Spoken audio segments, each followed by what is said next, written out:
style. We all have our same ways of reaching out. But one of the things that I often use is boomerang.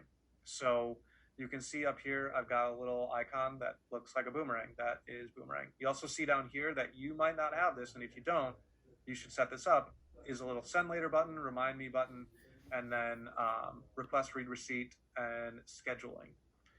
It also gives you a little thing about respondable, which is like it kind of analyzes your email and tells you how like respondable it is based on the context and the way you like put like questions or whatever in there.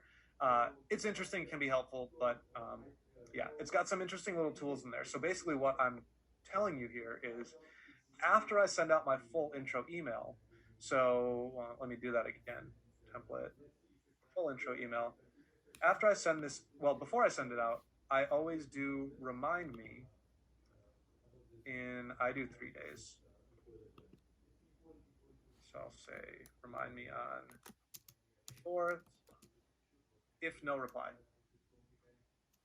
So if nobody responds, I'm like, this is going to go back to the top of my inbox. I don't have to remember this.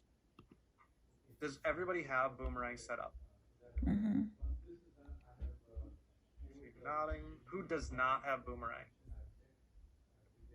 Does anybody have questions on how to use Boomerang? Cool. So yeah, it's got some good features, and basically what I was saying here is I utilize this to send it back if nobody replies within 3 days. And I do this with every single intro email I send. If I then want to follow up on that, let's say it comes back to the top of my inbox in 3 days, I then have I have a follow-up 1. Again, very basic. I leave blanks for what I want to do and what I want to speak with them about. You can put your Calendly link in there. Again, obviously, this is kind of like however you want to speak to them. Like to do a follow-up after those 3 days. So once you get kicked back to the top, have 3 days. What I then do is I do this again to pop up if I don't get a reply by Friday. I always do this by Friday, and you'll see why in a second. On Friday, if nobody replies, again, it'll pop up to the top of my inbox. The reason I do that is that my next email is more pointed in terms of what I want to get out of them. So if nobody responded by Friday, even if I sent it on Monday, I now have another follow-up that says, I hope you had a great weekend.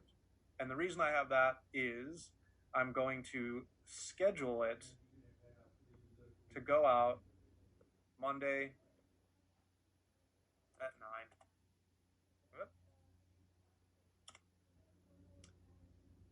9 a.m. So yeah, it says enter recipient. I'll have to have somebody. Basically, the way I pointed the question to them, or the like what I'm phrasing, and again, this is all like personal preference, how you want to speak to your vendor. I like to get something at the top of their inbox on Monday morning. Because as you all know, we come to work with a big, hefty, full inbox. And if you send it at 9 a.m., you're right on top. So that's why I do that. It's already scheduled, so I don't need to remember anything. And then again, you know, you've reached out 3 times over the course of a week or a week and a half, whatever it might be.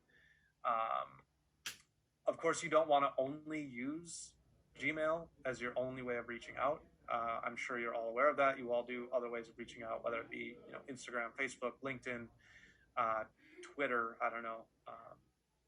Some people reach out just directly on cold calls. So, but this is basically how I try and set up my Gmail activity and make sure that I'm set up most for success there.